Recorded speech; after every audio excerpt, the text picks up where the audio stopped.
ঠিক কতজন ব্যক্তিকে বা পরিবারকে এই কার্ডগুলোর আওতায় নিয়ে আসা হবে, তাতে কতটুকু বাজেট বরাদ্দ করা হবে এবং সেই বাজেট বরাদ্দ সমন্বয় করতে গিয়ে মূল্যস্ফীতি মুদ্রাস্ফীতির মতো পরিবেশ পরিস্থিতি তৈরি হওয়ার মতো পরিস্থিতি তৈরি হয়, সেটার ব্যাপারে সরকারের পরিকল্পনা কি, আপনার মাধ্যমে মাননীয় প্রধানমন্ত্রীর কাছে সে ব্যাপারে জানতে চাই। যেহেতু টাকা ছাপিয়ে দিচ্ছে না, কাজে মূল্যস্ফীতি হবে না। আমাদের কোনো রিসার্চে মূল্যস্ফীতি বলে না, বরং অর্থনীতি আরো সচল হবে, অর্থনীতি আরো স্ট্রেনদেন হবে। সম্পর্ক প্রশ্ন করার জন্য জনাব আখতার হোসেন আহ্বান জানাচ্ছি।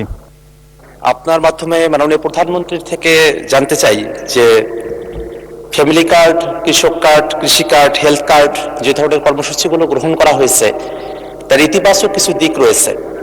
জানার বিষয় হলো যে ঠিক কতজন ব্যক্তিকে বা পরিবারকে এই কার্ডগুলোর আওতায় নিয়ে আসা হবে, তাতে কতটুকু বাজেট বরাদ্দ করা হবে এবং সেই বাজেট বরাদ্দ সমন্বয় করতে গিয়ে মূল্যস্ফীতি মুদ্রাস্ফীতির মতো পরিবেশ পরিস্থিতি তৈরি হওয়ার মতো পরিস্থিতি তৈরি হয়, সেটার ব্যাপারে সরকারের পরিকল্পনা কি, আপনার মাধ্যমে মাননীয় প্রধানমন্ত্রীর কাছে সে ব্যাপারে জানতে চাই।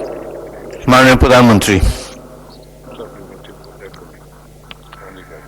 ধন্যবাদ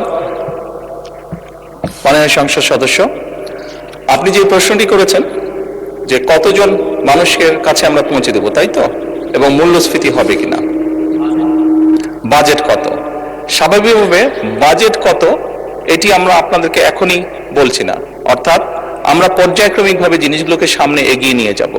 আমাদের এক একটি কৃষক কার্ড এবং এক একটি ফ্যামিলি কার্ডে আমরা রেখেছি কৃষক কার্ড যারা পাবেন সেই সকল কৃষক ২৫০০ টাকা পাবেন বছরে, এবং ফ্যামিলি কার্ডে যারা পাবেন তারা সে সকল নারী প্রতি মাসে ২৫০০ টাকা পাবেন। আমরা যেহেতু প্রতি মাসে এটিকে এক্সটেন্ড করতে থাকবো, অর্থাৎ অধিক সংখ্যক নারী কৃষক কার্ড পাবেন, অধিক সংখ্যক কৃষক কার্ড পাবেন। একবারে সবাইকে দিচ্ছে না, পৃথিবীর কোনো দেশের পক্ষে একবারে সেটি সম্ভব না করা। সেই জন্য প্রতি বছরই আমরা বাজেটের স্যাংশন বাড়াবো, প্রতি বছরই বাজেটে আমরা টাকা অ্যালোকেট করব, এভাবে পর্যায়ক্রমিকভাবে ধীরে ধীরে আমরা এগোবো। এবং অবশ্যই বাজেটের প্রাধান্য পাবে। এবং আপনি যেটা বলেছেন মূল্যস্ফীতি হবে কিনা, আমরা তো টাকা ছাপিয়ে দিচ্ছি না। আমরা যেহেতু টাকা ছাপিয়ে দিচ্ছি না, কাজে মূল্যস্ফীতি হবে না, বরং আমরা মনে করি এই টাকাগুলো যখন মার্কেটে যাবে, যারা কৃষক কার্ড পাচ্ছেন সেই সকল কৃষক, যারা প্রান্তিক পর্যায়ে নারীরা যারা পাচ্ছেন টাকা, নিশ্চয়ই তারা সিঙ্গাপুর বা বিভিন্ন দেশে টাকা পাচার করবেন না, সেই টাকা লোকাল অর্থনীতি দিয়ে তারা খরচ করবেন। এবং একজন নারী স্বাভাবিকভাবে সেটি তার সন্তানের লেখাপড়ার পিছে খরচ করবেন, অথবা সেটি তার সন্তান বা পরিবারকে একটু ভালো খাবারের ব্যবস্থা করবেন, অথবা তিনি লোকালি কোনো ছোট ব্যবসা প্রতিষ্ঠান গড়ে তুলবেন। ফলে যেটা হচ্ছে, যেই টাকাটা সরকারের কাছ থেকে তার কাছে যাচ্ছে সেই টাকাটা লোকাল ইকোনমিকে শক্তিশালী করছে, লোকাল ইকোনমিতে সেটি রোটেট করছে।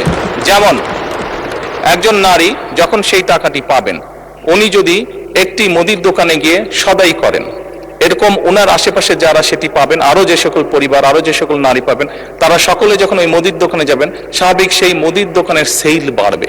সেই মুদির দোকানে যখন একজন কর্মচারী যদি এখন থেকে থাকে, 1 মাস পরে বা 2 মাস বা 3 মাস পরে সেই মুদির দোকান মালিক দেখবে যে আমার একজন কর্মচারী দিয়ে হচ্ছে না, তখন সে আরেকজন কর্মচারী নিয়োগ করবে। ফলে কি দাঁড়াচ্ছে, কর্মসংস্থান হচ্ছে, এবং সেই কর্মচারী 2 জন বেতন পাবে, তারাও গিয়ে গামছা কিনবে, লুঙ্গি কিনবে, অথবা তার সন্তানের জন্য চিপস কিনবে, অথবা একটা ছোট্ট ফ্রক কিনবে তার মেয়ের জন্য। ফলে লোকাল ইকোনমি আস্তে আস্তে স্ট্রেনদেন হবে, লোকাল ইকোনমি আস্তে আস্তে বড় হবে। কাজেই মূল্যস্ফীতি হবে বলে আমরা মনে করি না, আমাদের কোনো রিসার্চে মূল্যস্ফীতি বলে না, বরং অর্থনীতি আরো সচল হবে, অর্থনীতি আরো স্ট্রেনদেন হবে। এবং লোকাল যে সকল ইন্ডাস্ট্রি আছে, বাংলাদেশের শতকরা 70 থেকে 80% মানুষ যে সকল প্রোডাক্ট কনজিউম করে, সেগুলো লোকাল ইন্ডাস্ট্রি প্রোডাক্ট কনজিউম করে। কাজে লোকাল ইন্ডাস্ট্রিগুলোকে স্ট্রেনদেন করার এটি আরেকটি উপায়। এবং তার ফলে যেটি হবে, সামগ্রিকভাবে ডিপ্রাইভ যে সকল মানুষ আছে, আমি বলছি না যে আগামী 6 মাসের মধ্যে এটি হবে, তবে ইনশাল্লাহ 3 থেকে 5 বছরের মধ্যে আপনি যে পরিবর্তনটি দেখবেন, যারা প্রান্তিক গোষ্ঠীর মানুষ, তাদের জীবনযাত্রার মান ইনশাল্লাহ অনেক উন্নত হবে।